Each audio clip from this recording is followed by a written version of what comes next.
കാമുകിയായിട്ടിരുന്ന പെൺകുട്ടി ആത്മഹത്യ ചെയ്തായിരുന്നു. ഭക്തിയുടെ പാരമ്യമായിട്ട് അതിനെ കണ്ടിരുന്നത്. പക്ഷെ നല്ല ഡിപ്രഷനുള്ളവരവർ, നല്ല മാനസിക രോഗമുള്ളവർ തന്നെയാണ് മഹാമാരായിട്ടുള്ള 90% പേര്. കേരളത്തിൽ മറ്റുള്ള നാട്ടിനേക്കാളും കൂടുതൽ ആത്മഹത്യ ഉണ്ട്.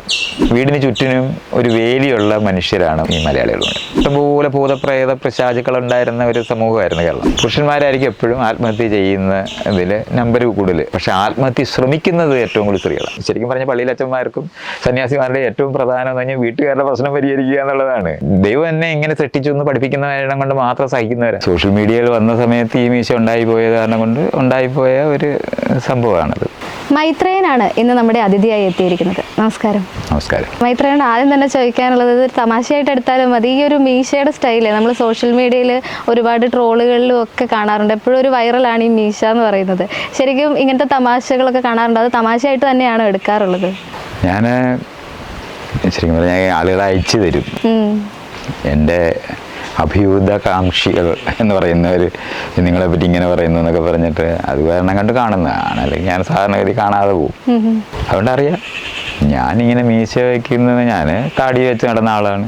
അത് കഴിഞ്ഞിട്ട് താടി അല്ലാതെ സാധാരണ മീശയും വെച്ച് ഇത് രണ്ടും ഇല്ലാതെ മുട്ടയടിച്ചും ഒക്കെ നടന്നിട്ടുണ്ട്. പിന്നെ ഈ സോഷ്യൽ മീഡിയയിൽ വന്ന സമയത്ത് ഈ മീശ ഉണ്ടായിപ്പോയത് കാരണം കൊണ്ട് ഉണ്ടായിപ്പോയ ഒരു സംഭവമാണത്. ഇപ്പം മീശ സാധാരണഗതിയിൽ കുറച്ച് നാൾ കഴിയുമ്പോൾ ഞാൻ എൻ്റെ വേഷം മാറും. ഇതിപ്പം മാറ്റാൻ പറ്റാതായിട്ടല്ല. കാരണം ഞാൻ ആളുകൾ കളിയാക്കുന്ന കാരണം കൊണ്ട് മാറ്റിയെന്ന് വിചാരിക്കാനുണ്ട്. സാധാരണഗതിയിലേക്കാളും ഇതിച്ചിരി നീളാൻ സാധ്യതയുണ്ട്. അല്ലെന്നുണ്ടെങ്കിൽ ഞാനൊരു 4 വർഷം 3 വർഷം 4 വർഷമൊക്കെ കൂടുമ്പോൾ എൻ്റെ ആകെ ഒരു അപ്പിയറൻസ് മാറ്റാറുണ്ട്. അങ്ങനെ മാത്രമേ ഉള്ളൂ. അല്ലാതെ അങ്ങനെ വിചാരിച്ചത് മാറ്റാതിരിക്കുന്ന ഒരാളാണ് മൈത്രേയൻ എന്നുള്ളത്. ഞാൻ മാറ്റാതിരിക്കുന്നില്ല. ഇപ്പം അവർ പറയുന്ന കാരണം കൊണ്ട് ഞാൻ മാറ്റിയതാണെന്ന് പറയും. ഉടനെ അത് ഞാൻ കേൾക്കണ്ടേ? പക്ഷെ അങ്ങനെ പറയുന്നത് കൺസേൺ ചെയ്യുന്ന ആളാണ്. അതൊന്നുമല്ല, അങ്ങനത്തെ ഒന്നുമില്ല. ഞാനത് മാറ്റിയിട്ടില്ല. ഞാനീ പറയുമായിരുന്നു, തമാശയായിട്ട് തന്നെ പറയുമായിരുന്നു. അല്ലാതെ ആളുകൾ പറയുന്നത് കേട്ടിട്ട് വിഷമിക്കുമൊന്നുമല്ല. ആളുകൾ വിഷമിക്കുന്നത് നമ്മൾ വ്യക്തിഗതമായിട്ടുള്ള വിഷമങ്ങളൊന്നും അതങ്ങനെ വരത്തില്ല. പൊതുവെ ഇമോഷണലി അങ്ങനെ വിഷമങ്ങളൊന്നും അധികം തട്ടാത്ത ആളാണ് മൈത്രേയൻ. 90% വ്യക്തിഗതമായി എന്നെ ഒരാളുകൾ കളിയാക്കിയോ അല്ലെങ്കിൽ അപമാനിച്ചോ പറയുന്ന കാരണം കൊണ്ട് ഞാനിരുന്ന് വിഷമിക്കുമോ തോന്നില്ല. വിഷമിക്കുന്ന സ്ഥലം എന്ന് പറയുന്നത് നമുക്ക് വളരെ പ്രിയപ്പെട്ടവരായവർ മരിച്ചു പോവോ, അതുപോലെ അവർക്ക് ബുദ്ധിമുട്ടൊക്കെ ഉണ്ടാകുന്ന സമയത്ത് ഉള്ള കുറച്ച് വിഷമങ്ങൾ വരും. അങ്ങനെ ഏറ്റവും വിഷമിച്ചിട്ടുള്ള ഏതെങ്കിലും ഒരു ഇൻസിഡന്റ് ഉണ്ടോ? അല്ലെങ്കിൽ ഏറ്റവും പ്രിയപ്പെട്ട ആരെങ്കിലും നഷ്ടപ്പെട്ടതായിട്ട്? എൻ്റെ കാമുകിയായിട്ടിരുന്ന പെൺകുട്ടി ആത്മഹത്യ ചെയ്തായിരുന്നു. അപ്പം അത് വിഷമമുണ്ടാക്കിയ ഒരു കാര്യം. അത് ഏത് കാലത്ത്? അവർ ശരിക്കും പറഞ്ഞാൽ ഞാനുമായിട്ട് പിരിഞ്ഞൊക്കെ പോയതിന് ശേഷമാണ് ഒരു 4-5 കൊല്ലം. എന്നാലും അടുപ്പമുണ്ടായിരുന്നു. ഒരിക്കലും ഞങ്ങൾ തമ്മിൽ ഒന്നിച്ച് ജീവിക്കാതിരിക്കുമ്പോഴും അടുപ്പമുണ്ടായിരുന്നു. അവർ എന്നോട് സംസാരിക്കുകയും കൺസൾട്ട് ചെയ്യുകയും ഒക്കെ ചെയ്യുന്ന ഒരാളാണ്.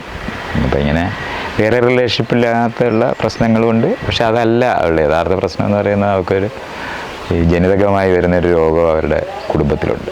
അപ്പോൾ അതിനെപ്പറ്റിയുള്ള ഒരു വിഷമമാണ് യഥാർത്ഥത്തിലുള്ളത്. നമ്മൾ നമുക്ക് പരിഹരിക്കാൻ പറ്റാത്തതാണ്. അത്തരത്തിലുള്ളൊരു രോഗം അതിങ്ങനെ വരുന്നു എന്ന് ഓർത്തിട്ട് ഉണ്ടാകുന്ന, പിന്നെ ആ രോഗം വരുമ്പം ഉണ്ടാകുന്ന ലക്ഷണങ്ങളൊക്കെ ആളുകൾക്ക് ആത്മഹത്യാ പ്രവണത കൂട്ടും, ഡിപ്രഷൻ വരും, ഇങ്ങനെയൊക്കെ ഉണ്ട്. അപ്പോൾ അതുള്ള ഒരു മരണം ആണ് എനിക്കൊരു ഓർമ്മയിലൊരു ഏറ്റവും കൂടുതൽ വിഷമിപ്പിച്ചു വന്നതാണ്.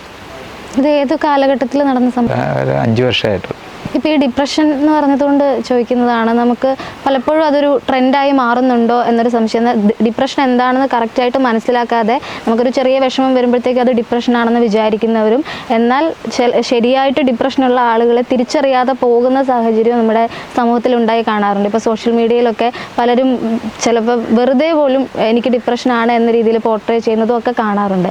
അപ്പോൾ അത്തരത്തിൽ ഈ ഡിപ്രഷൻ ശരിക്കും അനുഭവിച്ച ഒരാളെ വ്യക്തിപരമായിട്ട് അറിയാവുന്ന കൊണ്ട് ചോദിക്കുകയാണ്, ശരിക്കും ആ ഒരു സിറ്റുവേഷനെ പറ്റിയിട്ട് മൈത്രേയൻ എങ്ങനെയാണ് മനസ്സിലാക്കിയിട്ടുള്ളത്? നമ്മൾ ഈ രോഗത്തിനെ കാറ്റഗറൈസ് ചെയ്യുന്നതാണ്, അത് അങ്ങനെ മനസ്സിലാക്കുന്നുണ്ട്, പേരിടേണ്ടതുണ്ട്. ഇപ്പം നമ്മുടെ മാനസികം എന്ന് നമ്മൾ വിളിക്കുന്നത് എന്ന് പറഞ്ഞാൽ നമ്മുടെ ആന്തരിക ലോകത്തിനകത്ത് അതിനെല്ലാം ഏതെങ്കിലും ഒരു പേരിട്ട് വിളിച്ചിട്ടാണ് ആ രോഗങ്ങളെയൊക്കെ നിർണ്ണയിക്കുന്നത്. ഇപ്പം ഡിപ്രഷൻ എന്ന് പറയുന്നത് പണ്ട് നമുക്ക് ദുഃഖം എന്ന് പറയുന്ന വാക്കിനകത്ത് അതങ്ങ് തീരുമായിരുന്നു. അയാൾക്ക് വലിയ കടുത്ത ദുഃഖമാണ്, അത് മകൻ മരിച്ചിട്ടുള്ള ദുഃഖമാണ്. ദുഃഖം എന്നുള്ള വാക്കല്ലേ നമ്മൾ ഉപയോഗിച്ചിരുന്നത്. അതിനൊരു മെഡിക്കൽ കാറ്റഗറിയിൽ വരുമ്പോഴാണ് ഉണ്ടാകുന്നതാണ് ദുഃഖം എന്നുള്ള വാക്കിനകത്തെ ഒരു സ്പെസിഫിക് ആയിട്ട് നമുക്ക് ഒന്നും ചെയ്യാൻ കഴിയാത്തത്രയും ദുഃഖം ഉണ്ടാകുക, നമ്മൾ മൂലയിലൊക്കെ തൂങ്ങിപ്പിടിച്ചിരിക്കുക എന്നൊക്കെ പറയുന്ന തരത്തിൽ ചില ലക്ഷണങ്ങളെല്ലാം ചേർത്തിട്ടാണ് അവരതിനൊരു പേരിടുന്നത്. അല്ല, പലതരത്തിൽ ദുഃഖങ്ങളുണ്ടാവും.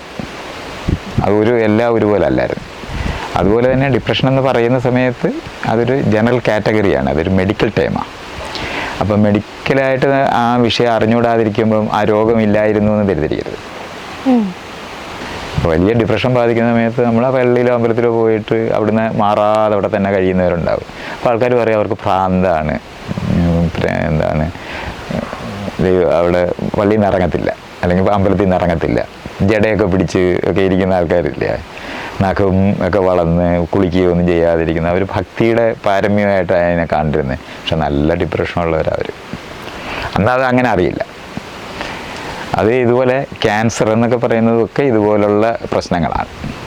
അപ്പോൾ അത് നമ്മളിങ്ങനെ മനസ്സിലാക്കിയാൽ മതി. ക്യാൻസർ എന്ന് പറയുന്ന പണ്ട് ആൾക്കാർക്ക് ക്യാൻസർ എന്ന് പറയുന്ന രോഗമില്ലെന്ന് തോന്നുന്നു. അങ്ങനെയല്ല, പണ്ട് ക്യാൻസർ ഉണ്ട്. പക്ഷെ അന്ന് ഇപ്പോൾ വയറിനകത്തോ ഒക്കെ ഉണ്ടാകുന്ന അത് ഒരിക്കലും നമ്മൾ ഓപ്പറേറ്റ് ചെയ്ത് നോക്കുന്ന ഒരു രോഗമില്ലായിരുന്നല്ലോ. അപ്പോൾ വയറിനകത്ത് മഹോദരം, വയറ് വീർത്ത് വരുന്നതായിട്ട്, അപ്പോൾ അതിന് പലതരത്തിലെ കാരണങ്ങളുകൊണ്ട് വയറ് വീർക്കാം. പക്ഷേ ക്യാൻസറെല്ലാം വയറിനകത്തൊക്കെ വന്നു കഴിഞ്ഞാൽ അത് മുഴുവൻ അതൊന്നും അന്നറിയില്ല. അന്ന് മുറുക്കിയിട്ട് അതിന് ചെള്ളക്ക് ക്യാൻസർ വരും. കവിള് വാർപ്പെന്നായിരുന്നു അതിൻ്റെ പേര്. കവിള് വാർപ്പ് വായിക്കകത്ത് വ്രണം വരുന്നതായിട്ടാണ് ബ്രസ്റ്റ് ക്യാൻസർ വരുന്നത്. മുല അഴുകി പോകുന്നു എന്ന് മാത്രമായിരുന്നു പറയുന്നത്. അപ്പോൾ രോഗത്തിനെ അങ്ങനെ കാറ്റഗറൈസ് ചെയ്യാതിരിക്കുന്ന സമയത്ത് അതൊന്നും ഇല്ലായിരുന്നെന്ന് തെറ്റിദ്ധരിക്കരുത്. അതൊക്കെ ഉണ്ട്. അത് പല കഷ്ണങ്ങളിലായിട്ട് പലതരത്തിലുള്ള ഇതിലാണ് അത് അറിയപ്പെടുന്നത്. അതുകൊണ്ട് അങ്ങനെ അറിയപ്പെടുന്നത് പോലെയാണ് നമ്മൾ ഈ ഡിപ്രഷനെ മനസ്സിലാക്കേണ്ടത്. ഇപ്പോൾ പലതരത്തിലുള്ള കാരണങ്ങൾ കൊണ്ടുണ്ടാകുന്ന എന്താണ് ദുഃഖത്തിൻ്റെ അവസ്ഥയാണ്. ദുഃഖം ശരിക്കും പറഞ്ഞാൽ ആഴത്തിൽ നമ്മളെ ബാധിച്ച് നമുക്ക് മറ്റൊരു കാര്യവും ചെയ്യാൻ കഴിയാതെ തൂങ്ങി ഒരു മൂലയ്ക്കിരിക്കുക, മുറിക്കകത്തുനിന്ന് പുറത്തോട്ട് ഇറങ്ങാൻ പറ്റാതിരിക്കുക, ഇങ്ങനെ പറയുന്ന അവസ്ഥകളൊക്കെ മനുഷ്യർക്ക് പണ്ടുണ്ട്. അന്ന് ഈ ഭക്തിയുടെ ലോകത്ത് ഒത്തിരി ഇതങ്ങ് പോവും. അമ്പലത്തിലായാലും പള്ളിയിലൊക്കെ ആയാലും നിരന്തരം അവർ അവിടെ നിന്ന് ഇറങ്ങാതെ, അപ്പോൾ വീട്ടിലുള്ളവരെല്ലാവരും പറയും ഈ അമ്മയും ഒക്കെ എന്തിനാണ് എത്ര അവിടെ നിന്ന് ഇറങ്ങത്തില്ല എന്ന് പറയും. അപ്പോൾ അവരുടെ യഥാർത്ഥ പ്രശ്നം പരിഹരിക്കുന്നില്ല. അതുകൊണ്ടാണ് അത്ര വലിയ ഭക്തിയായിട്ടായിരുന്നു അന്ന് അതിനെ കാണുന്നത്. അപ്പോൾ പലതരത്തിലുള്ള ദുഃഖങ്ങളെല്ലാം പള്ളിയിലും അമ്പലത്തിലും ഒക്കെ പോയി പ്രാർത്ഥിച്ച ആൾക്കാർ അത് ആ ഒരു പറയുന്നുണ്ടല്ലോ, ഈ ധ്യാനം കൂടുമ്പോൾ മാറുന്നത് മുഴുവൻ ഇത്തരത്തിലുള്ള ദുഃഖങ്ങളാണ്. അപ്പോൾ അത് ഇങ്ങനെ ഇപ്പോൾ അമ്പലത്തിൽ പോയിട്ട് നമ്മൾ യഥാർത്ഥത്തിൽ പറയുന്നുണ്ട്, ദുഃഖം പറയും. ദുഃഖങ്ങൾ പറയുമ്പം അത് നമ്മുടെ ഉള്ളിൽ നിന്ന് പുറത്തോട്ട് പോകും. ആ പുറത്തോട്ട് പോകുന്നത് അത് ഗോസിപ്പായിട്ട് പോകത്തില്ലല്ലോ, അത് ദൈവം വേറെ ആളോട് മിണ്ടുന്നില്ലല്ലോ. അപ്പോൾ അത് കാരണം കൊണ്ട് ഒരു ആശ്വാസം കിട്ടും. പക്ഷെ പ്രശ്നം യഥാർത്ഥത്തിൽ പരിഹരിച്ചിട്ടുണ്ടാകത്തില്ല. അതുകൊണ്ട് വീണ്ടും പോകേണ്ടി വരും. അതുകൊണ്ടാണ് അവിടെ നിന്ന് ഇറങ്ങാൻ പറ്റാതായി പോകുന്നത്. അങ്ങനെയാണ്, ഇത് പരിഹരിച്ച് കിട്ടിയിട്ടില്ല. പക്ഷെ ഇത് എത്ര പേര് സമ്മതിച്ചു വരും?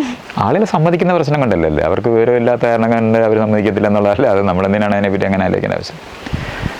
ഇത് കവിള് വാർപ്പാണെന്ന് ഒരാൾ വാശിയോടെ പറഞ്ഞ കാരണം കൊണ്ട് ക്യാൻസർ അല്ലാതാവും. അതുകൊണ്ട് അതങ്ങനെ മനസ്സിലാക്കിയാൽ മതി. അല്ലാതെ ആളുകൾ സമ്മതിക്കേണ്ട കാര്യമൊന്നുമില്ല. ആളുകൾക്ക് വിവരമില്ലാത്ത ആൾക്കാർ പഴയ പോലെ അതിനെ മനസ്സിലാക്കും എന്നുള്ളതല്ല, അത് ഭക്തിയാണ്. എന്ന് കഴിഞ്ഞാൽ നല്ല മാനസിക രോഗമുള്ളവർ തന്നെയാണ് മഹാന്മാരായിട്ടുള്ള 90% പേര്. അവർക്ക് ഈ ഗുഹയിലിരിക്കുക, ഒറ്റയ്ക്കിരിക്കുക, ഇതൊക്കെ ചെയ്യുന്ന സമയത്ത് ശരിക്കും ഇത് ബാധിക്കും. അവിടെ ഇരുന്നിട്ട് ലോകത്തിനെ പറ്റിയൊക്കെ ആലോചിച്ചാൽ ചിലർ അതിനകത്തുനിന്ന് പുറത്തിറങ്ങി വരുന്നവരുണ്ട്. അപ്പോൾ ഡിപ്രഷൻ മാറി വരുന്നവരാണ് പിന്നെ മനുഷ്യരുടെ മര്യാദയ്ക്കൊക്കെ കുറേ പെരുമാറുന്നവരായിട്ട് ഒക്കെ ചെയ്യുന്നത്. അത് കണ്ടിട്ട് മറ്റുള്ളവരെല്ലാവരും വന്നു എന്ന് വിചാരിക്കരുത്. അവിടെ തന്നെ ജീവിതകാലം മുഴുവൻ ഉപയോഗിക്കാതായി പോയവന്മാരുണ്ട്. അത് ഹാർഡൻഡ് ആയിട്ടുള്ള ഡിപ്രഷൻ ബാധിച്ച മനുഷ്യർ തന്നെയാണ്.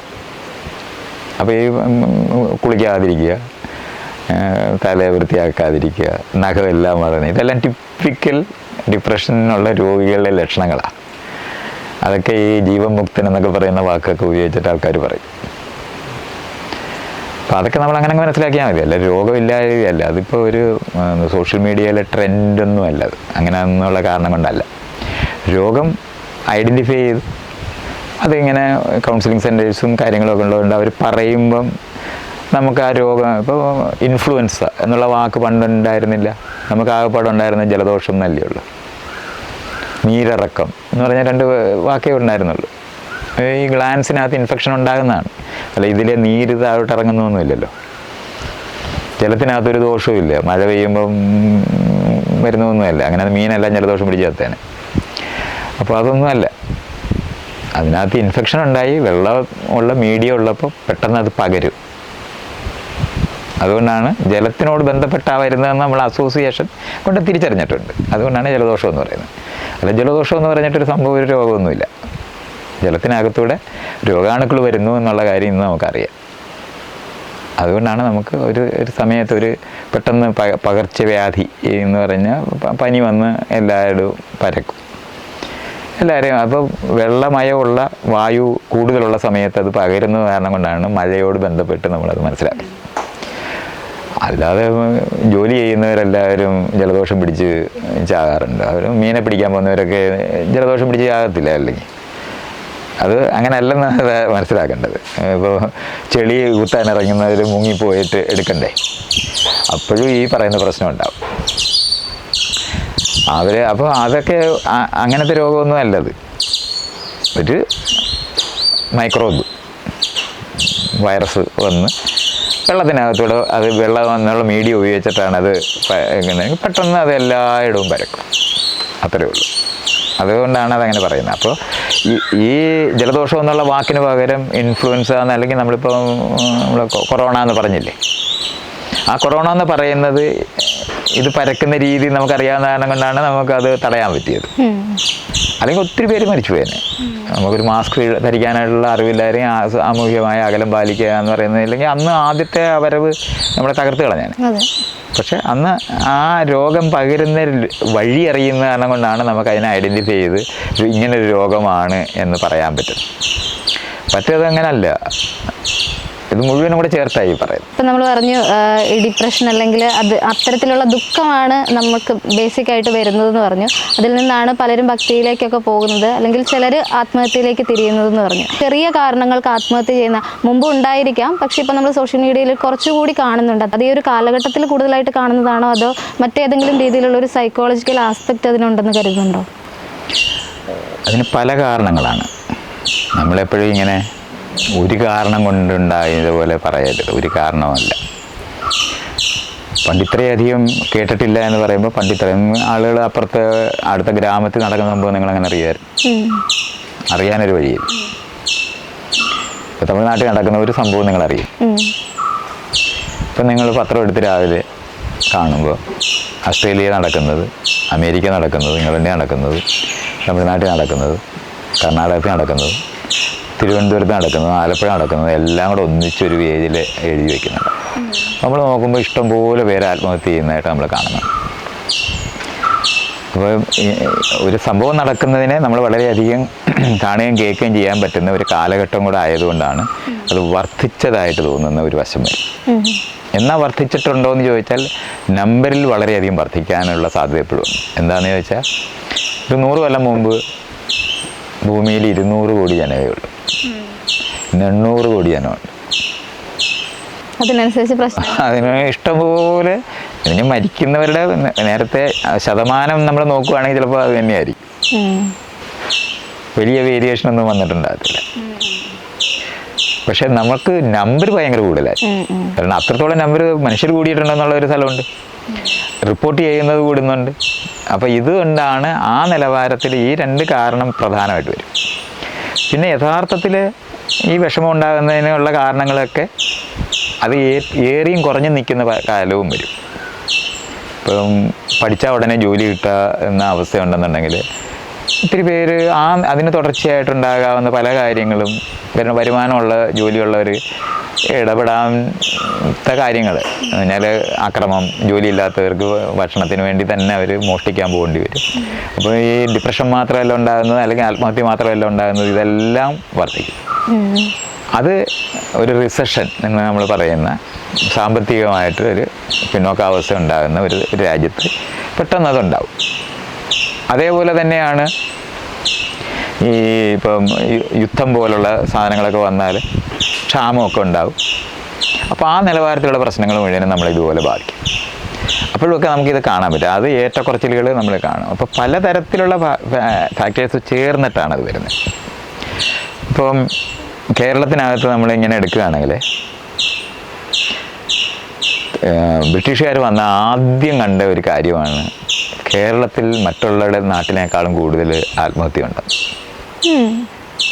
അപ്പം ഞാനൊക്കെ ആദ്യം വിചാരിച്ചിരുന്നതൊക്കെ ഈ ആധുനിക മനുഷ്യന്മാരുടെ പ്രശ്നങ്ങളൊക്കെ ആയിട്ടാണ് ഈ ആത്മഹത്യയൊക്കെ നമ്മൾ. അങ്ങനെയല്ല. കേരളത്തിൽ അവർ വന്നിട്ട് ആദ്യം ഇതിനെപ്പറ്റി രേഖപ്പെടുത്തുമ്പോൾ 11 പേര്, ഇന്നാണ്ട് എനിക്കൊന്ന് 26 28 പേരാണ് ലക്ഷത്തിൽ ആത്മഹത്യ ചെയ്യുന്നത്. അപ്പോൾ അന്ന് തന്നെ 11 പേരെന്ന് പറയുന്നത് വളരെ കൂടുതലാണ്, മറ്റുള്ള അവരുടെ രാജ്യത്തൊന്നും ഇല്ല. പക്ഷെ അത് നമുക്കിങ്ങനെ ഒന്ന് നോക്കിയാൽ അത്, ഞാനന്ന് നമ്മൾ സൂയിസൈഡ് പ്രിവെൻഷൻ ചെയ്തിട്ടുള്ള നമ്മളൊരു 10-15 വർഷം ചെയ്തിട്ടുള്ള ഒരു പണിയാണ്. ജയശ്രീ അതിൻ്റെ ഒരു പ്രോജക്റ്റൊക്കെ ചെയ്തിട്ടുണ്ട്. ഞങ്ങൾ കൗൺസിലിംഗ് സെൻറ്റേഴ്സ് നടത്തുകയൊക്കെ ചെയ്യുമ്പോൾ അതിനകത്തൊരു പ്രധാന ഇതായിരുന്നു സൂയിസൈഡ് പ്രിവെൻഷൻ എന്ന് പറയുന്നത്. നമുക്കൊരു നമ്പറൊക്കെ ഉണ്ടായിരുന്നു, ആൾക്കാർ ഫോണിൽ വിളിച്ചിട്ട് സംസാരിക്കാനും അവർ കൗൺസിൽ ചെയ്യുകയും ഇങ്ങനെയൊക്കെ ചെയ്യുന്ന ഒത്തിരി പണി നമ്മൾ ചെയ്തിട്ടുള്ളതാണ്. ആ സമയത്തൊക്കെ നമ്മൾ ഇതിൻ്റെ സ്റ്റാറ്റിസ്റ്റിക്സ് പഠിക്കുകയൊക്കെ ചെയ്തപ്പോഴാണ് ഞാൻ ആദ്യമായിട്ട് കണ്ടത് ഞാനകത്ത് ആദ്യമേ ആത്മഹത്യ കൂടുതലായിരുന്നു. അപ്പം അന്ന് ഇതിനെ എങ്ങനെയാണ് മനസ്സിലാക്കേണ്ടതെന്നുള്ള ഒരു അന്വേഷണത്തിൻ്റെ ഭാഗമായിട്ട് ഞാനന്ന് എൻ്റെ ഓർഗനൈസേഷൻ അറിവ് ചെയ്ത ഒരു കാര്യമുണ്ട്. കേരളത്തിൻ്റെ കൂട്ട് ഗ്രാമവും നഗരം എന്ന് പറയുന്ന ഡിവിഷൻ ഇല്ലാത്ത ഒരു സ്ഥലം വേറെ എങ്ങുമില്ല. ഇവിടെ നമ്മൾ എഴുതി വയ്ക്കണം ഗ്രാമം തീർന്ന് നഗരം തുടങ്ങിയെന്ന്. അല്ലെങ്കിൽ എല്ലായിടവും വീടുള്ള ഒരു നാടാണ് നമ്മുടെ. ഇതിപ്പോൾ തുടങ്ങിയതല്ല, പണ്ടും അങ്ങനെയാണ്. പണ്ടാണെന്നെങ്കിൽ ഇഷ്ടംപോലെ ഈ തുരുത്തുകൾ, ഒറ്റപ്പെട്ട സ്ഥലങ്ങൾ ഉണ്ട്. അതവിടെ എല്ലാം മനുഷ്യരെ കൊണ്ടുപോയി അവിടെ നോക്കാനായിട്ട് ഏർപ്പെടുത്തി അവിടെ താമസിപ്പിക്കുന്ന സ്ഥലമുണ്ട്. അപ്പോൾ വീടുണ്ട്, വീടിന് ചുറ്റിനും ഒരു വേലിയുള്ള മനുഷ്യരാണ് ഈ മലയാളികളുണ്ട്. നമ്മൾ തമിഴ്നാട്ടിൽ ഇറങ്ങിക്കഴിഞ്ഞാൽ ക്ലസ്റ്റർ ചെയ്തിട്ടാണ് ഒരു ഗ്രാമം നിൽക്കുന്നത്. അങ്ങനെ ഒരു ക്ലസ്റ്റർ ചെയ്ത ഗ്രാമം കേരളത്തിലെ തമിഴ്നാട്ടുകാർ കുടിയേറിയെടുത്തിട്ടുണ്ട്. നമുക്കൊരു പക്ഷേ ആ ഒരു പ്രൈവസി ആവശ്യമാണെന്നുള്ള തോന്നലിൽ നിന്നാണോ അത്? അങ്ങനെ ഒറ്റയ്ക്ക് തീരുമാനിക്കാനൊന്നും ആർക്കും അന്നങ്ങ് കഴിയുന്ന എങ്ങനെ കഴിയും? ഒരു പൊതു സ്വഭാവമല്ല. ഭൂമി ഉടമസ്ഥതയുള്ള ആളുകൾ വരുന്ന അവരുടെ ജോലി ചെയ്യുന്ന ആൾക്കാരെ ഈ ഭൂമി നോക്കാൻ ഏർപ്പെടുത്തുന്ന സിസ്റ്റം കൊണ്ടാണ് അത് അവരങ്ങനെ ഒറ്റപ്പെട്ടു പോയത്. അങ്ങനെയാണ് സംഭവിച്ചിട്ടുള്ളത്. അപ്പോൾ ഒരു പ്രദേശത്ത് അവിടുത്തെ തെങ്ങും അവിടുത്തെ കവുങ്ങും എല്ലാം നീ നോക്കി നടത്തണം. കാവക്കാരൻ എന്ന് പറയുന്ന ഒരു കൺസെപ്റ്റ് ഉണ്ട്. അപ്പോൾ കുടികിടപ്പുകാർ മുഴുവനും ഭൂമി നോക്കുന്നവരാണ്. അപ്പോൾ അവരെ നോക്കാനായിട്ട് അപ്പോൾ ഒരു പാടത്തിൻ്റെ കരയിൽ പാടത്തുള്ള കാര്യങ്ങൾ മുഴുവൻ നോക്കാനായിട്ട് ആൾക്കാരെ ഏർപ്പെടുത്തും. അപ്പോൾ അവരൊറ്റയ്ക്കായി പോകും. പക്ഷെ അത് കാരണം കൊണ്ട് ഒരു വേലി ഉണ്ടായി, വീടിന് ചുറ്റിനും ഒരു മിറ്റമൊക്കെ ഉള്ള അങ്ങനത്തെ ഒരു ഇൻഡിവിജ്വലായി തീർന്ന ഇൻഡിപെൻഡൻ്റായ ഈ ഫാമിലി യൂണിറ്റുള്ള ഒരു സ്ഥലമായിട്ട് കേരളം വർഷങ്ങളായിട്ട് മാറിയിട്ടുണ്ട്.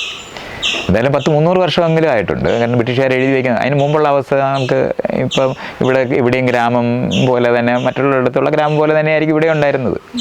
പക്ഷെ ഉടമകളായും ആളുകൾ മാറുകയും ആ സ്ഥലങ്ങൾ പരിശോധിക്കാനും അതിനെ നോക്കാനും പരിപാലിക്കാനുമായിട്ട് എനിക്ക് തോന്നുന്നു വെള്ളം വളരെയധികം ഉണ്ടായിരുന്ന, യഥാർത്ഥ ഭൂമി വളരെ കുറച്ചുണ്ടായിരുന്ന ഒരു സ്ഥലമായിരുന്നു കേരളം. ഇപ്പം നമ്മൾ ഈ കാണുന്നതിനേക്കാളും കുറച്ചേ ഉള്ളൂ. കടൽ അകത്തേക്ക് കയറി നിൽക്കുന്ന അവസ്ഥയാണ് ഉണ്ടായിരുന്നത്. അപ്പോൾ ഇന്ന് നമ്മൾ ഈ കാണുന്ന ഭൂമി തീരെ ഇല്ല. അപ്പോൾ അങ്ങനെയുള്ള സ്ഥലത്ത് ഈ ഉള്ള ഭൂമി നോക്കാനായിട്ട് ആളുകളെ ഏർപ്പെടുത്തുന്നത് കൊണ്ടാകാം ഒന്ന്. എന്തായാലും നമ്മൾക്ക് അങ്ങനെ ഒരു പാറ്റേൺ ആണ് നമ്മൾ കാണുന്നത്. വീടിന് ചുറ്റിനും മതിലും വേലിയുള്ള, പണ്ടേ വേലിയുള്ളവരാണ്. അത് ഏറ്റവും ദരിദ്രർ പോലും ഒരു കുടിലായ അതിന് ചുറ്റിനും ഒരു മുറ്റവും അതിന് ശേഷം ഒരു വാഴ വയ്ക്കുന്ന ഒരു സ്ഥലവും അത് കഴിഞ്ഞിട്ട് ഒരു വേലിയാണ്. ഇങ്ങനത്തെ ഒരു സ്ഥലമാണ്. അതേസമയത്ത് നമ്മൾ തമിഴ്നാട്ടിലോട്ട് ഇറങ്ങിയാൽ മതി, ഒന്നിച്ച് മുട്ടി നടുക്ക് അപ്പുറത്തെ വീട്ടിലോട്ട് ഇതിനകത്തു നിന്ന് തന്നെ കയറാൻ പറ്റുന്ന നിലവാരത്തിലുള്ള വാതിൽ വരെ ഉള്ളവരാണ്. നമുക്ക് അങ്ങനെ ചിന്തിക്കാനേ പറ്റത്തില്ല. അപ്പം അങ്ങനെ ഒറ്റയ്ക്കായിരുന്ന ആൾക്കാർ അവരുടെ ജീവിതത്തിൻ്റെ പല പ്രശ്നങ്ങളും പരിഹരിക്കുന്നുണ്ടെങ്കിലും അവർക്ക് ഇതുപോലുള്ളൊരു പ്രോബ്ലം വരുന്ന സമയത്ത് പറയാനോ ഉടനെ അയലത്തുള്ളവരോട് മിണ്ടാനോ, നമ്മളിപ്പോൾ നമ്പർ കൂടി അടുത്തതാണ്. നേരത്തെ ആയിരുന്നെങ്കിൽ വളരെ പാടായിരുന്നു. അപ്പോൾ നമ്മൾ ജോലിക്കാരെയൊക്കെ എൻ്റെ കുട്ടിക്കാലത്ത് തന്നെ ഇങ്ങനെ ഉറക്കം വിളിച്ച് കൂവും, അങ്ങനെയാണ് അവർ വരുത്തുന്നത്. അങ്ങനെ അത്രയും ദൂരത്തിലാണ് താമസിച്ചിരുന്നത്.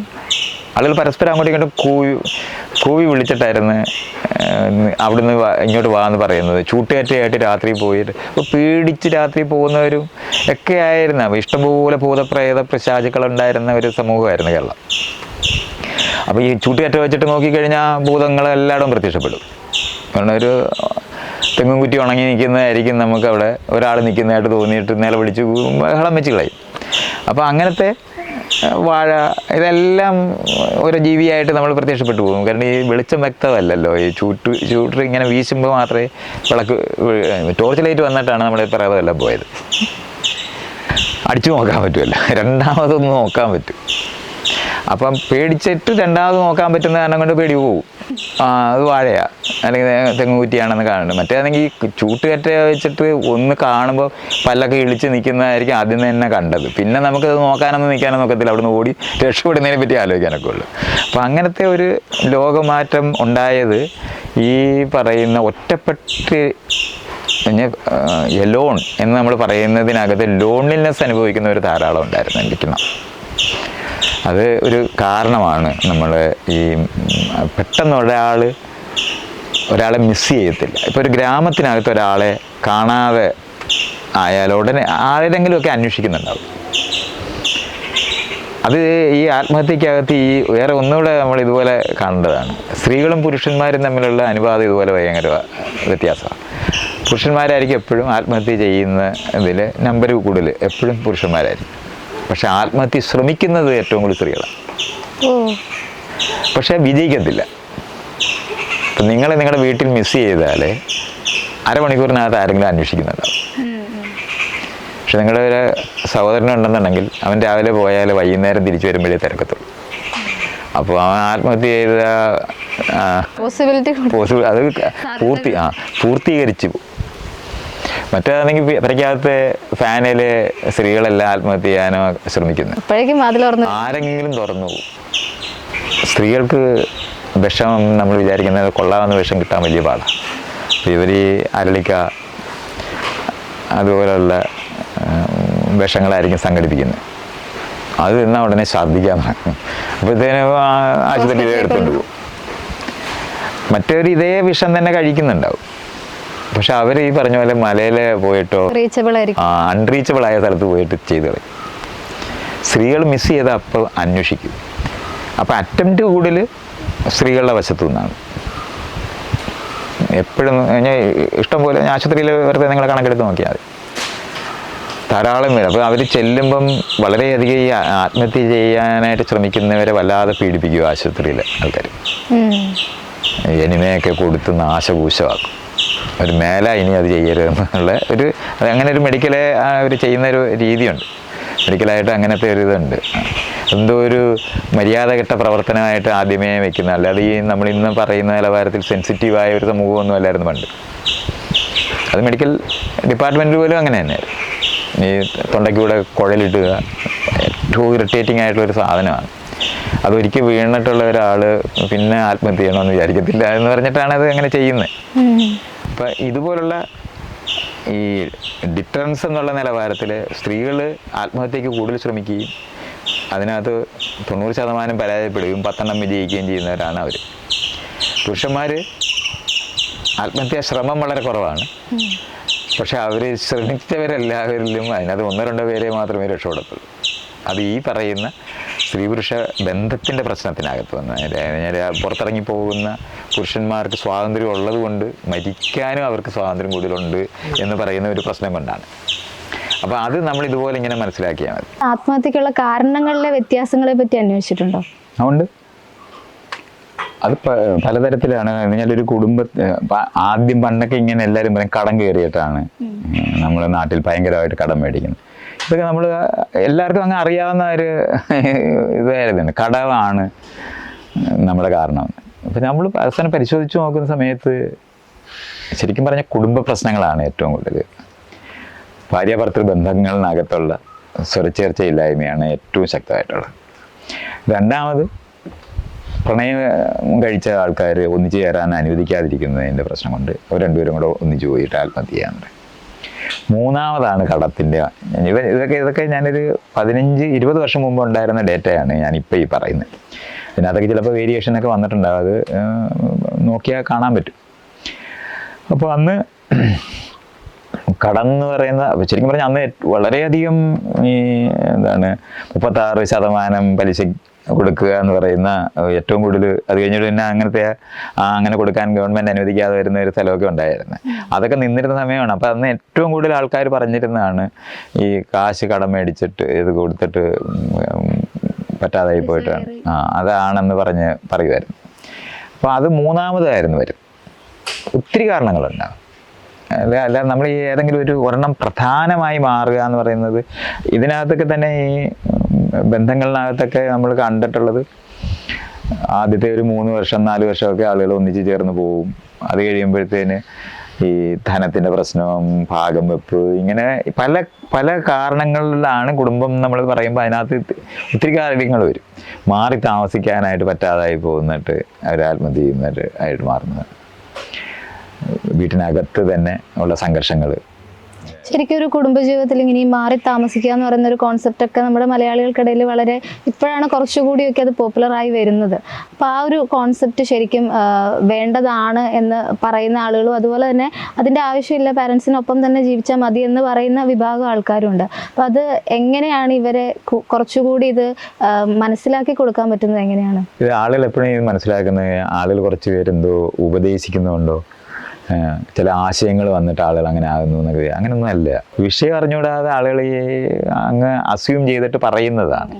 പണ്ട് ഞങ്ങളെല്ലാവരും കൂടെ വലിയ യോജിപ്പിലായിട്ട് കുടുംബത്തിൽ കഴിഞ്ഞിരുന്നു എന്നൊക്കെ പറഞ്ഞ് ഇങ്ങനെ ആൾക്കാർ പറയുമ്പോൾ അങ്ങനെയൊന്നുമല്ല. വീടുകളിനകത്ത് ഭയങ്കര സംഘർഷമുണ്ട്. പക്ഷെ അവർക്ക് വേറൊരു ഓപ്ഷൻ ഇല്ലാത്ത കാരണം കൊണ്ട് കഴിഞ്ഞിരുന്നവരാ. നമ്മളതങ്ങനെ മനസ്സിലാക്കണം. മാത്രമല്ല അതിൻ്റെ എക്കണോമിക്സാണ് ആളുകളെ കാണാതെ പോകുന്നത്. നേരത്തെ ഒരു 40-50 വർഷം മുമ്പ് എല്ലാവരും കൃഷിക്കാരായിരിക്കും. 1-2% പേര് മാത്രമായിരിക്കും ഈ ഗവൺമെൻറ് എന്ന് പറയുന്നത്. രാജാവിൻ്റെ കാലത്ത് തൊട്ട് ബ്രിട്ടീഷുകാരുടെ സമയത്തൊക്കെ ഉള്ളതെന്ന് പറഞ്ഞാൽ ഈ ഗവൺമെൻറ് ഉദ്യോഗസ്ഥർ എന്ന് പറയുന്നതൊക്കെ നമുക്ക് ഒരു 100 കൊല്ലം മുമ്പ് 1%-അപ്പുറത്ത്. ഇപ്പോഴും നമ്മൾ എടുത്ത് നമ്പരൊക്കെ നോക്കിയാൽ അതുപോലൊക്കെ തന്നെയായിരിക്കും. പക്ഷേ വ്യത്യാസം എവിടെയാണ് വരാൻ തുടങ്ങുന്നത് പറഞ്ഞാൽ കൃഷിയോട് ബന്ധപ്പെട്ടിട്ടുള്ള ജീവിതമല്ല പിന്നീട് വരുന്നത്. വിദ്യാഭ്യാസം, സ്കൂളുകൾ വരിക, അപ്പോൾ നമുക്ക് സ്കില്ല് ലേബർ ആവും. അപ്പോൾ നമ്മൾ ഈ പഠിച്ചതിനനുസരിച്ചിട്ടല്ലേ ജീവിക്കുന്നത്. പഠിച്ച ജോലികൾ, ഇപ്പോൾ എയർ കണ്ടീഷനിങ് പഠിച്ചു, ടൈപ്പ് റൈറ്റിങ് പഠിച്ചു, ഷോർട്ട് ഹാൻഡ് പഠിച്ചു, അല്ലെന്നുണ്ടെങ്കിൽ വെൽഡിങ് പഠിച്ചു. ഇതൊന്നും വീട്ടിൽ ചെയ്യാൻ ഒക്കത്തില്ല. നിങ്ങൾ സ്കൂളിൽ പോയി കഴിഞ്ഞ് കോളേജിൽ പഠിക്കാനെത്തിക്കഴിഞ്ഞാൽ ആ പഠിച്ചതാണ് നിങ്ങൾ ജീവിക്കുന്നതെങ്കിൽ നിങ്ങൾക്ക് എങ്ങനെ വീട്ടിൽ ജീവിക്കാൻ പറ്റും? ഇതുകൊണ്ടാണ് വീട് പൊളിഞ്ഞു പോകുന്നത്. അല്ലാതെ ആളുകൾ ആശയം വന്നിട്ട് ഞങ്ങളെല്ലാവരും കൂടെ മാറി താമസിക്കാൻ തീരുമാനിച്ചതല്ല. കൃഷിയെ അടിസ്ഥാനപ്പെടുത്തി ജീവിക്കുന്നവരുടെ എണ്ണം കുറയുകയും സർവീസ് സെക്ടർ എന്ന് നമ്മളതിനെ പറയും, സേവന വ്യവസ്ഥയുള്ള സമൂഹമായിട്ട് മാറുമ്പോൾ ഫാക്ടറിയിലെ തൊഴിലാളികളായി മാറുക. ഉദ്യോഗം എന്ന് നമ്മൾ പറയുന്ന ഗവൺമെൻറ്റിൽ പോകുന്ന അത് പണ്ടേ തൊട്ടുണ്ടായിരുന്നതിന്, പക്ഷെ അത് വളരെ വിപുലപ്പെട്ട് നമുക്ക് പല പഞ്ചായത്തും ഒക്കെ അങ്ങ് ഒത്തിരി കൂടി. അപ്പോൾ ആ ഉദ്യോഗസ്ഥരുടേതായ ലോകങ്ങൾ അത് തന്നെ വേറെ വളരെ വലുതായിട്ട് മാറി. അടുത്തതെന്ന് പറയുന്നത് ഈ വിദ്യാസമ്പന്നരായിരിക്കും ഡോക്ടർമാർ, എഞ്ചിനീയർമാർ, ഇങ്ങനെയുള്ള പ്രൊഫഷണൽ എന്ന് നമ്മൾ പറയുന്ന മേഖല മുഴുവനുണ്ടായി. വക്കീലന്മാർ ഒക്കെ അങ്ങോട്ട് നമ്പർ കൂടി. അവരെല്ലാവരും വീട്ടിലെ വക്കീൽ പ്രാക്ടീസ് ചെയ്യാൻ പറ്റുമോ? എൻജിനീയറിങ് പഠിച്ചവന് വീട്ടിൽ എന്താ ചെയ്യുന്നത്? അപ്പോൾ അവർ ഫാക്ടറി ഉള്ളിടത്തും ഈ ജോലി കിട്ടുന്നിടത്തോട്ടേക്ക് ആളുകളങ്ങ് പോവും. അങ്ങനെയാണ് വീട് ഈ നമ്മൾ പറയുന്ന കൂട്ടുകുടുംബം ഇല്ലാതായത്. അത് നല്ലതാണ് ചീത്തയാണെന്നുള്ള ചർച്ച ചെയ്തിട്ടൊന്നും ഒരു കാര്യമില്ല. നിങ്ങൾ വീട്ടിൽ കുട്ടികൾ താമസിക്കണമെന്നുണ്ടെങ്കിൽ അമ്മയും അച്ഛനൊക്കെ അറിയാവുന്ന അതേ പണി തന്നെ പഠിപ്പിച്ചാലേ അവരവിടെ നിൽക്കാനൊക്കത്തുള്ളൂ. അവരെ സ്കൂളിൽ വിട്ടാൽ അവർ പോവും. അവരും എന്തെങ്കിലും ചെയ്യാനൊക്കുമോ? നിങ്ങൾ പഠിച്ചതല്ലേ. ഇപ്പം നിങ്ങൾ എൻ്റെ അടുത്ത് വന്നിരുന്ന ഈ ഇൻ്റർവ്യൂ ചെയ്യുമ്പോൾ വീട്ടിൽ അമ്മയും അച്ഛനെ നോക്കാൻ പറ്റുമോ? ഇത്രയും ലളിതമായത്. ക്യാമറമാനായിരിക്കുന്ന അയാളെങ്ങനെ വീട്ടിൽ ഇരുന്ന് അമ്മയും അച്ഛനെ നോക്കും? കുട്ടികളെങ്ങനെ നോക്കും? നോക്കാൻ ഒക്കത്തില്ല. ഇത് നമ്മുടെ ഇഷ്ടത്തിന് പുറത്താണ്. അപ്പം സാമൂഹികമായ ഘടന മാറി എന്നുള്ളതാണ് പറയുന്നത്. അപ്പോൾ വ്യവസായവൽക്കരിതമായ സമൂഹം രൂപപ്പെടുന്നതുകൊണ്ടാണ് അണുകുടുംബം ഉണ്ടാകുന്നത്. അല്ലാതെ ആളുകളുടെ ഇഷ്ടം കൊണ്ട് മാറി താമസിക്കുന്നതല്ല. എം ടി വാസുദേവൻ നായർ നാലുകെട്ടും ഒക്കെ ഇങ്ങനെ എഴുതുമ്പോൾ ഇത് ഈ വിഷയമായി എഴുതുന്നത്. പക്ഷെ അയാളുടെ വിചാരം ആൾക്കാർ അതെല്ലാം മുറിച്ച് വീടെല്ലാം മുറിച്ച് പോവുകയാണെന്ന് പറഞ്ഞ് കരഞ്ഞുകൊണ്ട് എഴുതുന്ന കഥകളാണ് എഴുതുന്നത്. അങ്ങനെയല്ല അത് പറ്റുന്നത്. നിങ്ങൾ എന്ത് തരത്തിലാണോ നിങ്ങളെ വളർത്തി പഠിപ്പിക്കുന്നത് അനുസരിച്ചിട്ട് മാത്രമേ നിങ്ങൾക്ക് ജീവിക്കാൻ പറ്റൂ. അപ്പോൾ സ്വാഭാവികമായി വീട് വിട്ടു പോകാനാണ് നിങ്ങൾ സ്കൂളിൽ വിടുന്നത്. തിരിച്ച് വീട്ടിലേക്ക് വരാൻ അവർക്ക് പറ്റത്തില്ല. കാരണം അവർ പഠിച്ചതാണ് ജീവിക്കാൻ പോകുന്നതെന്നുണ്ടെങ്കിൽ ഒരിക്കലും വീട്ടിലേക്ക് വരാൻ പറ്റില്ല. അപ്പോൾ ദൂരെ പോവുക എന്ന് പറയുന്നത് സ്വാഭാവികമായി മാറും. അപ്പോൾ അതിനനുസരിച്ചിട്ട് ഹോസ്റ്റലുണ്ടാവും, അതിനനുസരിച്ചിട്ട് ഹോട്ടലുകളുണ്ടാവും, അതിനനുസരിച്ചിട്ട് പണ്ട് സത്രം എന്ന് പറയുന്നതായിരുന്നു ആകെ വഴിയാത്രക്കാർക്ക് ഭക്ഷണം കൊടുക്കുന്ന ഒരു സ്ഥലമായിട്ടാണ്. അത് തന്നെ ധനമുള്ളവർക്ക് മാത്രം പോകുന്ന സ്ഥലമാണ്. മറ്റുള്ളവർ യാത്ര ചെയ്യുന്നേ ഇല്ല. അപ്പോൾ ഇങ്ങനെയൊക്കെ നമ്മളിതിനെ മനസ്സിലാക്കുമ്പോഴാണ് വ്യവസായത്തിലേക്ക് കൃഷി സമൂഹത്തിനകത്തുനിന്ന് വ്യവസായ സമൂഹത്തിലേക്ക് മാറിക്കൊണ്ടിരിക്കുന്ന കാലഘട്ടത്തിലാണ് നമ്മൾ ജീവിക്കുന്നത്. അതുകൊണ്ട് ഇപ്പോഴും കൃഷി കുറച്ചുണ്ട്, പക്ഷെ വ്യവസായവൽകൃത സമൂഹത്തിൻ്റെ മാറ്റത്തിലേക്കാണ്. അപ്പം നാട് വിട്ടു പോകുന്ന മനുഷ്യരെപ്പോഴും ഉണ്ടാവും, ദൂരേക്ക് പോകും. കാരണം വിദ്യാസമ്പന്നരായിപ്പോയി.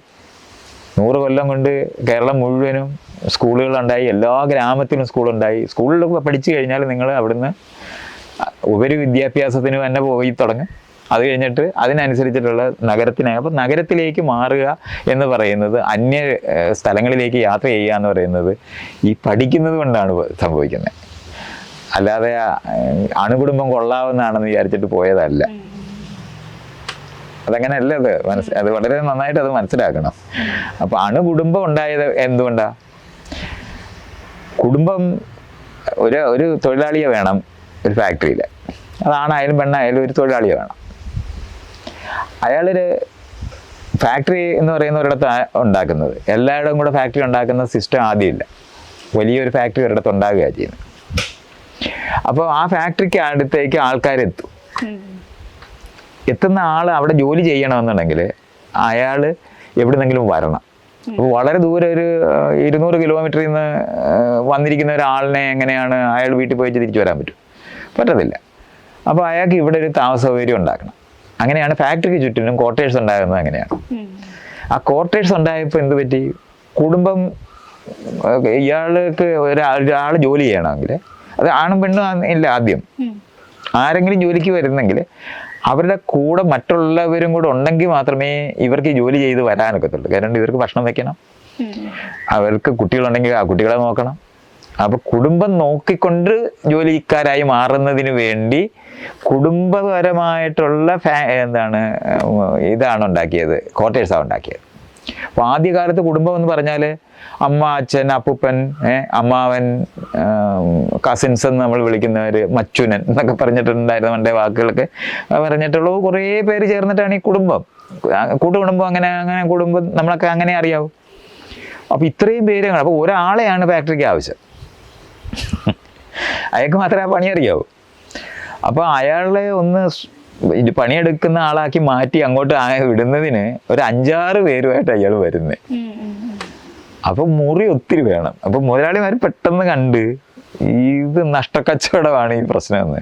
അപ്പം അവരെന്ത് കഴിഞ്ഞാൽ ക്വാർട്ടേഴ്സിൻ്റെ മുറി കുറച്ച് 2 മുറി, അങ്ങ് ഏറ്റവും കൂടി വന്നാൽ 3 മുറി, 2. അപ്പോൾ അച്ഛൻ, അമ്മ, മക്കള് കൂടി വന്നാൽ അവരുടെ അപ്പൂപ്പൻ, അമ്മമ്മ തീർന്ന് സ്ഥലം തീരും. അങ്ങനെ ആ ഫാക്ടറിക്കാർ കണ്ടുപിടിച്ച ക്വാർട്ടേഴ്സ് ഉണ്ടാക്കിയത് വഴിയാണ് അണുകുടുംബമായി പോയത്. എല്ലാം വേറെ ഒന്നുമല്ല, മറ്റേ അല്ലെങ്കിൽ ജോലിക്ക് ചെയ്യാൻ ഓരോ ആളെ പോകത്തുള്ളൂ. അപ്പോൾ ഈ ഫാക്ടറിയോട് ബന്ധപ്പെട്ടാണ് അണുകുടുംബം ഉണ്ടാകുന്നത്, കൃഷിയോട് ബന്ധപ്പെട്ടാണ് കൂട്ടുകുടുംബം ഉണ്ടാകുന്നത്. അല്ലാതെ നമ്മുടെ ഇഷ്ടം കൊണ്ടുണ്ടാകുന്നതല്ലേ. അതാ നമ്മൾ മാറുന്ന, അത് വേറൊരു വിഷയമാണ് ഇപ്പം നിങ്ങളാ ചോദിക്കുന്നത്. ഇത് ഈ ഇങ്ങനെ അണുകുടുംബം ഉണ്ടായി അതിന് നിൽക്കുന്ന ആ ഇത് വന്ന സമയത്ത് കൂട്ടുകുടുംബത്തിൽ ചെയ്യപ്പെട്ടിരുന്ന ഒത്തിരി കാര്യങ്ങൾ ചെയ്യാനൊക്കത്തില്ല. ഇപ്പം ഭാര്യയ്ക്കും ഭർത്താവിനും ഫാക്ടറി ജോലി കിട്ടിയെന്ന് വെച്ചാൽ കുഞ്ഞിനെ ആര് നോക്കും? അപ്പോഴാണ് കൃഷി ഉണ്ടായത്. അപ്പോൾ കൃഷി എന്ന് പറയുന്ന സാധനം, അതിനോടൊപ്പം എന്താണ് LKG UKG എന്നൊക്കെ പറയുന്ന സംഭവം, സ്കൂൾ, ഇതെല്ലാം അങ്ങ് ഉണ്ടാകുന്നത് അങ്ങനെയാണ്. ഫാക്ടറിയോട് ബന്ധപ്പെട്ടാണ് സ്കൂളൊക്കെ ഉണ്ടാകുന്നത്. അമ്മയും അച്ഛനും എന്താണോ ചെയ്തിരുന്നത് അത് ചെയ്യുന്ന മക്കളെ ലോകത്തുണ്ടായിരുന്നുള്ളൂ. അപ്പം നിങ്ങൾക്ക് ക്രാഫ്റ്റ് എന്ന് നമ്മൾ പറയുന്ന കുലത്തൊഴിലുകളുണ്ടെന്നുണ്ടെങ്കിൽ മക്കൾ കൊല്ലനാവും. അതുകൊണ്ടാണ് അത്തരത്തിലെ തൊഴിലുകൾ പാരമ്പര്യമായിട്ട് വരുന്നത്. പാ നെയ്യുന്നവർ, ഇതെല്ലാം വരുന്നത്. മറ്റേ കൃഷിക്കാർ ബാക്കി മുഴുവൻ കൃഷിക്കാരാണ്. അല്ലാതെ ഫാക്ടറി നമ്മൾ ഈ പറയുന്ന സംഭവമില്ല. അങ്ങനെ ഫാക്ടറിയോട് ബന്ധപ്പെട്ടുണ്ടായ ജീവിതചര്യ ഉണ്ടായപ്പോഴാണ് അണുകുടുംബം ഉണ്ടാകുന്നത്. അപ്പോൾ ഇത് രണ്ടെണ്ണം. അപ്പോൾ ഇതിൽ ഈ വീട്ടിനകത്ത് കുഞ്ഞിനെ വളർത്തുന്ന സമയത്ത്, പാടത്ത് പോയി പണിയെടുത്തുകൊണ്ടിരിക്കുന്ന സമയത്ത് കുഞ്ഞിനെ വീട്ടിലിരിക്കുന്ന ആരെങ്കിലും നോക്കും? ഈ രണ്ടുപേര് ജോലിക്ക് പോകുന്നവർക്ക് ഒക്കത്തില്ല. അപ്പോഴാണ് നമ്മൾ അതിന് നോക്കാനുള്ള ആളുകളെ ഉണ്ടാക്കുന്നതിനാണ് ഞാൻ ഈ പറഞ്ഞ കൃഷിയൊക്കെ ഉണ്ടായത്. അങ്ങനെ അപ്പം ഇങ്ങനത്തെ സിസ്റ്റങ്ങൾ മുഴുവൻ അങ്ങ് ഉണ്ടായപ്പോൾ മറ്റേത് കംപ്ലീറ്റ് മാറാൻ തുടങ്ങി. അപ്പോൾ ഇതിന് ഒന്നിൻ്റെ അഡ്വാൻറ്റേജ് എന്ന് പറയുന്നത് വേറൊന്നിന് ഭയങ്കര ഡിസഡ്വാൻറ്റേജ് ഉണ്ടാക്കുന്ന സ്ഥലങ്ങളാണ്. എന്നിട്ട് രണ്ടുപേര് ചേർന്നിട്ട് ഈ സകല പ്രശ്നവും ചെയ്യാൻ ബാധ്യത വന്നു. ഒരു കൂട്ടുകുടുംബത്തിനകത്ത് നടക്കുന്ന എല്ലാ കാര്യവും ഈ ഭാര്യയും ഭർത്താവും വീട്ടിൽ ചെയ്യണ്ടേ? അത് രണ്ടുപേരും കൂടെ ജോലിക്ക് പോകുന്നവരായപ്പോൾ ഭയങ്കര പ്രശ്നമായി. അപ്പോൾ ഒത്തിരി പാടായിപ്പോയി. 8 മണിക്കൂർ പണിയൊക്കെ ഉണ്ടായിരുന്ന ആൾക്കാർ 16-18 മണിക്കൂർ ആയിട്ട് മാറി. ഇപ്പോൾ സ്ത്രീകൾക്ക് പോയി ജോലി ചെയ്ത് അത്യാവശ്യമാണ്. അവർ രാവിലെ 4 മണിക്ക് എണീറ്റിട്ട് കുട്ടികളുടെ കാര്യങ്ങൾ വഴി നോക്കണം. അത് കഴിഞ്ഞിട്ട് സ്കൂളിലും പോകണം. കഴിഞ്ഞ് വൈകുന്നേരം വന്നിട്ട് ഇതേ പണി മുഴുവൻ വീണ്ടും ചെയ്യണം. രാത്രി 12 മണി കഴിഞ്ഞിട്ടേ ഉറങ്ങാനൊക്കെ. ഇങ്ങനെ മിസറബിളായി പോയിട്ടുള്ളവരാണ് ശരിക്കും പറഞ്ഞാൽ ലോകത്തെ ഏറ്റവും ദുഃഖകരമായ കുടുംബമാണ് അണുകുടുംബം. അതിനെ നിലനിർത്താൻ വേണ്ടി ലോകത്തുള്ള സകല സിസ്റ്റവും വേണ്ടി വന്നു.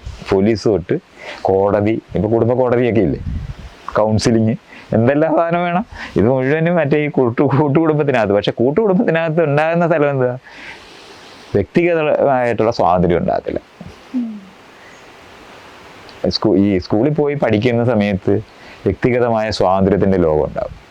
അപ്പം കൂട്ടുകുടുംബത്തിനകത്ത് നിൽക്കാനൊക്കത്തില്ല. പക്ഷെ കൂട്ടുകുടുംബം ഭയങ്കര ദുരിതം അണുകുടുംബം വലിയ ദുരിതം പിടിച്ചതുവാ. അത് പാടുപെടുന്ന ഒരു സ്ഥലമാണ്. അതിന് പുറത്ത് നമ്മൾ ഒത്തിരി സിസ്റ്റങ്ങൾ നമ്മൾ പറഞ്ഞില്ലേ, കൃഷിയൊക്കെ ഉണ്ടാക്കുക, കുഞ്ഞിനെ അവിടെ കൊണ്ടുപോയി വിട്ടിട്ട് വൈകുന്നേരം വന്ന് എടുത്തുകൊണ്ട് പോവുക എന്നൊക്കെ പറയുന്ന എല്ലാം നമ്മൾ അങ്ങനത്തെ ഒത്തിരി സാധനങ്ങൾ ഉണ്ടാക്കിയിട്ടുണ്ട്. ബേബി സിറ്റിംഗ് എന്നൊക്കെ പറയുന്ന സാധനങ്ങളൊക്കെ കണ്ടുപിടിക്കുക, ഇതെല്ലാം സംഭവിച്ചിട്ടുണ്ട്. അപ്പോൾ ഈ അണുകുടുംബങ്ങളിലെ ദുരിതം കൂടി ഇല്ലാതാക്കുന്ന രീതിയിലുള്ള ജീവിതം ജീവിച്ച് കാണിക്കുക എന്നുള്ളതായിരുന്നു മൈത്രേയൻ്റെ ലക്ഷ്യം.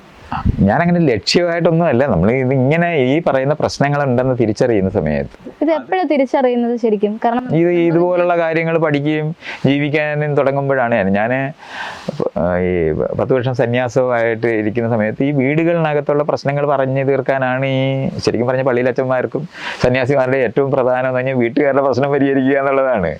അവർ വന്ന് അവരുടെ ഭർത്താവിൻ്റെ പ്രശ്നം ഭാര്യ പറയും, ഭാര്യയുടെ പ്രശ്നം ഭർത്താവ് പറയും, മക്കളുടെ പ്രശ്നം പറയും, മക്കൾ വന്നിട്ട് അമ്മയുടെ അച്ഛൻ്റെയും പ്രശ്നം പറയും. ഇതിനിടയ്ക്ക് നിൽക്കുന്ന ഒരു ശരിക്കും പറഞ്ഞാൽ പഴയ കൗൺസിലിംഗ് സെൻ്ററാണ് ഈ സന്യാസി ജീവിതം എന്ന് പറയുന്ന പള്ളിയിലച്ഛൻ്റെ എല്ലാം പണി അത് തന്നെയാണ്. അതിന് വേറൊരു ഭാഷയാണെന്നേ ഉള്ളൂ. അപ്പോൾ അതൊക്കെ നമ്മളിങ്ങനെ മനസ്സിലാക്കിയാൽ മതി. ഈ റോളുകളാണ് അതെല്ലാം. അപ്പോൾ അന്നൊക്കെ അതിങ്ങനെ മനസ്സിലാക്കുമ്പോൾ ഈ കുടുംബത്തിനകത്തെ പ്രശ്നങ്ങൾ ആളുകൾ ഒരു തരത്തിലും സ്വന്തമായിട്ട് തീരുമാനമെടുക്കാൻ കഴിയാത്ത കുടുംബങ്ങളാണെന്ന് ഈ കൃഷി കുടുംബത്തിനകത്ത് നിൽക്കുന്നത്. കാരണം അമ്മയുടെ അച്ഛൻ്റെയും സ്വത്തിൽ ജീവിക്കുന്നവരാണ് അവർ. അല്ലാതെ വേറെ ഒരു മെക്കാനിസവും ഇല്ല. അപ്പോൾ കൃഷിക്കാർ അവർ അമ്മയും അച്ഛനും ചെയ്യുന്നത് ഈ സ്വത്ത് എന്നെ ആരാണോ നോക്കുന്നവർ അവർക്ക് കൊടുക്കും എന്നുള്ള ഒരു ധ്വനിയിലായിരിക്കും നിൽക്കുന്നത്. അപ്പോൾ എല്ലാവരും അമ്മയുടെ അച്ഛൻ്റെയും കൂടെ കാരണം വേറെ ഓപ്ഷൻസ് ഒന്നും ലൈഫിലില്ല, ഈ കൃഷി തന്നെയല്ലേ ഉള്ളൂ. അപ്പോൾ കൂട്ടത്തിൽ കൂടുതൽ സ്വത്ത് ആർക്ക് കിട്ടാൻ വേണ്ടി എല്ലാവരും കൂടെ മെനക്കെട്ടൊക്കെ ആ സമയത്ത് കുറച്ച് നോക്കുകയൊക്കെ ചെയ്യും. സ്വത്ത് കൊടുത്തു പോയാൽ പിന്നെ നോക്കത്തില്ല, ഇതെല്ലാവരും അനുഭവിക്കും. അപ്പോൾ പിന്നെ അവർ ചെയ്യുന്നതെന്ന് പറഞ്ഞാൽ ചത്തതിന് ശേഷം എഴുതി വെക്കുന്ന ഒരു ടെക്നിക്ക് ഒക്കെ ഡെവലപ്പ് ചെയ്തിട്ടാണ് ഈ വീട്ടുകാരൊക്കെ വിൽപ്പത്രം എഴുതി വെക്കുന്നതിനകത്ത് എങ്ങനെ ഇരിക്കും, വില്ല് മാറ്റി എഴുതുകയൊക്കെ ചെയ്യുമെന്നൊക്കെ പറഞ്ഞിട്ടൊക്കെയാണ് ഈ നിയന്ത്രിക്കുന്നത്. അപ്പോൾ അതൊക്കെ അല്ലാതെ നമ്മൾ വിചാരിക്കുന്ന പോലെ പണ്ട് അമ്മയച്ഛനൊക്കെ എല്ലാവരും അങ്ങ് നോക്കിക്കളഞ്ഞു എന്നൊന്നും വിചാരിക്കരുത്. അതിനൊക്കെ നല്ല പണിയെടുത്തേ പറ്റൂ. അപ്പോൾ അത് ഇതുപോലെയാണ്. അതുപോലെ തന്നെ സ്വത്ത് കൈമാറ്റം ചെയ്യപ്പെട്ട് കഴിഞ്ഞാൽ സ്വത്തുള്ളവർ, ഇത് സ്വത്തില്ലാത്തവരുടെ ലോകമേ വേറെയാ. സ്വത്തില്ലാത്തവരുടെ എണ്ണമായിരുന്നു ഏറ്റവും കൂടുതൽ. അവരെ പറ്റി ആരും ചർച്ച ചെയ്യാറില്ല. അതുകൊണ്ടാണ് അതൊക്കെ അറിയാതെ പോകുന്നത്. ഒരു കുടിലിനകത്ത് മാത്രം ജീവിച്ചിരുന്ന മനുഷ്യരായിരുന്നതൊക്കെ മറന്നു പോരുത്. അപ്പോൾ അവരുടെ അവസ്ഥ എന്താണ്? അവരുടെ അവസ്ഥ എന്ന് പറഞ്ഞാൽ നമുക്ക് ചിന്തിക്കാൻ വയ്യാത്തത്രയും ദുരിതം പിടിച്ച അവസ്ഥ അവർക്കുണ്ട്. പക്ഷെ അത് അവർ ഈ ദൈവം എന്നെ ഇങ്ങനെ സൃഷ്ടിച്ചു എന്ന് പഠിപ്പിക്കുന്ന കാരണം കൊണ്ട് മാത്രം സഹിക്കുന്നവരാ. ഈ വിദ്യാഭ്യാസമൊക്കെ വരുമ്പോൾ എന്തുപറ്റുമെന്ന് വെച്ചാൽ വേറെ ഓപ്ഷൻസിനെ പറ്റിയുള്ള അറിവ് നമുക്ക് വരും. നമുക്കുണ്ടാകുന്ന അസ്വാതന്ത്ര്യങ്ങളെ പറ്റി നമ്മൾ തിരിച്ചറിഞ്ഞു പോകും. മറ്റേ തിരിച്ചറിയുന്നില്ല. പണ്ടുള്ളവർ സുഖമായി കഴിഞ്ഞിരുന്നു എന്ന് പറയുന്നത് തിരിച്ചറിവില്ലാത്തതുകൊണ്ടാണ്. ലൈഫിന് വേറെ ഓപ്ഷൻ ഉണ്ട്, വേറെ തരത്തിൽ ജീവിക്കാൻ പറ്റുമെന്നുള്ള അറിവില്ലാതിരിക്കുന്നതുകൊണ്ട് അറിവില്ലായ്മയുടെ സ്വാസ്ഥ്യത്തിലായിരുന്നു പണ്ട് കാലത്തെ ഉണ്ടായിട്ടും സാമ്പത്തിക ഭദ്രത ഇല്ലാത്തത് കൊണ്ട് അങ്ങനെ ജീവിക്കാൻ പറ്റാതെ പോകുന്ന ആളുകളുണ്ട്. അതെ, അവരാണ് കൂടുതലുണ്ട്. അവരാണ് കൂടുതൽ. കൂലിയൊക്കെ അങ്ങ് പെട്ടെന്ന് കൂട്ടുമോ? സാധനത്തിനെല്ലാം വില കൂടത്തില്ലേ? അതിനനുസരിച്ച് കൂലിയൊന്നും കൂടത്തില്ല. സമരം ചെയ്യാതെ ഒരിക്കലും കൂലി കൂടിയിട്ടില്ല. താനേ കൂലി കൂടത്തില്ല.